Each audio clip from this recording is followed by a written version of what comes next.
साताऱ्यात मंत्री शिवेंद्रसिंहराजे भोसले यांची पत्रकार परिषद. शेतकरी कर्जमाफी आणि वीज बिल माफीच्या निर्णयाची माहिती. राज्यातील शेतकऱ्यांसाठी महायुती सरकारने मोठी घोषणा केली असून पुण्यश्लोक अहिल्यादेवी होळकर शेतकरी कर्जमुक्ती योजनेअंतर्गत 56 लाख शेतकऱ्यांना 36,585 कोटी रुपयांचा लाभ मिळणार आहे. तसेच शेतकऱ्यांची 48,000 कोटी रुपयांची जुनी वीज बिल थकबाकीही माफ करण्याची घोषणा करण्यात आली आहे. या निर्णयाची माहिती सार्वजनिक बांधकाम मंत्री शिवेंद्रसिंहराजे भोसले यांनी सातारा येथील सर्किट हाऊसमध्ये आयोजित पत्रकार परिषदेत दिली. सार्वजनिक बांधकाम मंत्री शिवेंद्रसिंहराजे भोसले यांनी सांगितले की मुख्यमंत्री देवेंद्र फडणवीस यांच्या नेतृत्वाखाली राज्य सरकारने शेतकऱ्यांना आर्थिक दिलासा देण्यासाठी ऐतिहासिक निर्णय घेतला आहे. पुण्यश्लोक अहिल्यादेवी होळकर शेतकरी कर्जमुक्ती योजनेतून 56 लाख शेतकऱ्यांना 36,585 कोटी रुपयांची कर्जमाफी मिळणार आहे.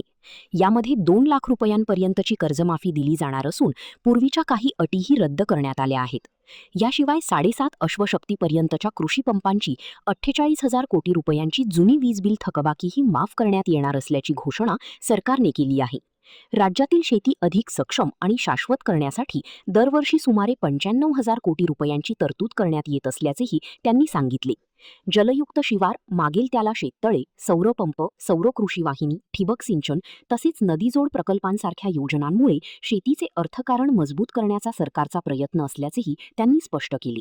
देवी होळकर कर्जमाफी योजना आणि त्याच्यानंतर जे वीज बिल माफीचा निर्णय सन्माननीय महाराष्ट्राचे मुख्यमंत्री देवेंद्रजी फडणवीस साहेब यांनी जाहीर केला, त्या संदर्भात आजची प्रेस कॉन्फरन्स या ठिकाणी पक्षाच्या वतीनं आणि सरकार महायुती आणि भाजप यांच्या वतीनं आज इथं बोलवले.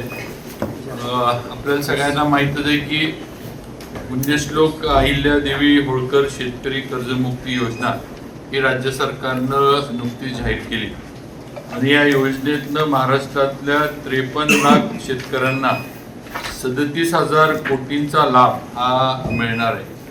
त्याचबरोबर राज्यातील शेतकऱ्यांचं यापूर्वीचं 48,000 कोटींचे वीज बिल जी होती थकबाकी ही सुद्धा राज्य सरकारनं आणि मुख्यमंत्री महोदयांनी देवेंद्रजी फडणवीसांनी माफ करण्याचा निर्णय घेतलेला आहे. त्याप्रमाणे त्यांनी निर्णयाची घोषणा पण केली आहे.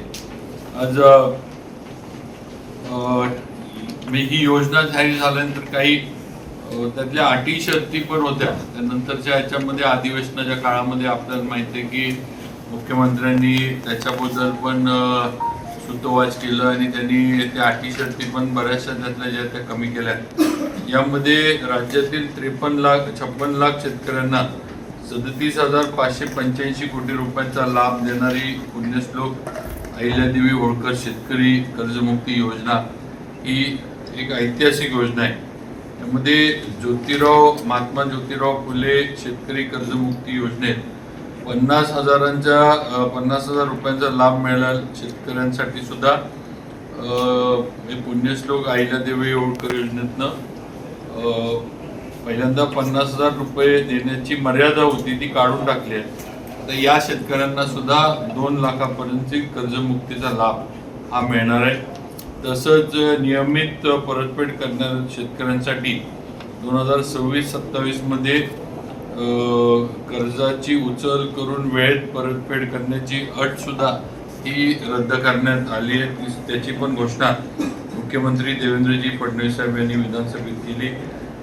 त्याचबरोबर राज्यातील शेतकऱ्यांना 7.5 अश्वशक्तीपर्यंत वीज बिल हे आकारले जात नाही.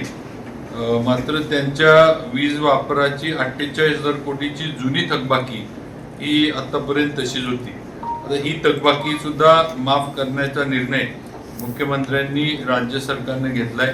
त्याची सुद्धा घोषणा झाली आहे. मला वाटतं जिल्ह्यातील आपल्या जिल्ह्याला काय फायदा झाला याचा तो थोडं मला आपल्या सर्वांसमोर मांडायचं आहे.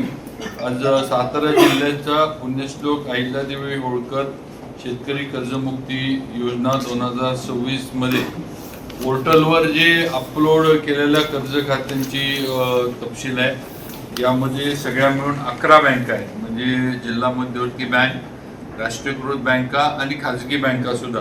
यामध्ये ICICI फेडरल आहे, बाकी राष्ट्रीयकृतमध्ये SBI, bank of Maharashtra, bank of Baroda, ह्या सगळ्या बाकीच्या बँक आहेत.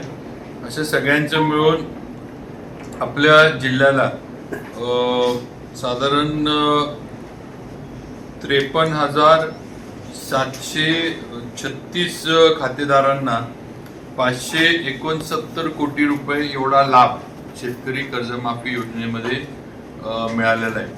आणि मला वाटते हा एखाद्या वेळेस आत्तापर्यंतच्या झालेल्या सगळ्या कर्जमाफीच्या ज्या योजना झाल्या, ज्या काही 2-3 झाल्या आत्तापर्यंत, तर सगळ्यात मोठा लाभ हा आत्ताच्या शेतकऱ्यांना असेल किंवा आहे असं माझं नक्कीच ठाम मत आहे.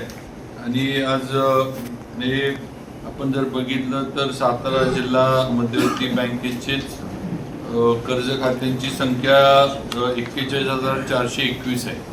आणि मग बाकीच्या बँका आहेत, काही 485 आहेत, काही IDBIचे 1,035 आहेत खातेदार, SBIचे 1,051 आहेत, बँक ऑफ महाराष्ट्राचे 4,905 आहेत, ICICI बँकेचे 372 आहेत, फेडरल बँकेचे 21 आहेत, बँक ऑफ इंडियाचे 3,447 खातेदार आहेत. असे वेगवेगळे आहेत. याचंही झालंय सर्व पात्र शेतकऱ्यांनी ॲग्री स्टॅकची नोंदणी करून घेण्याबाबत आवाहन करण्यात येऊन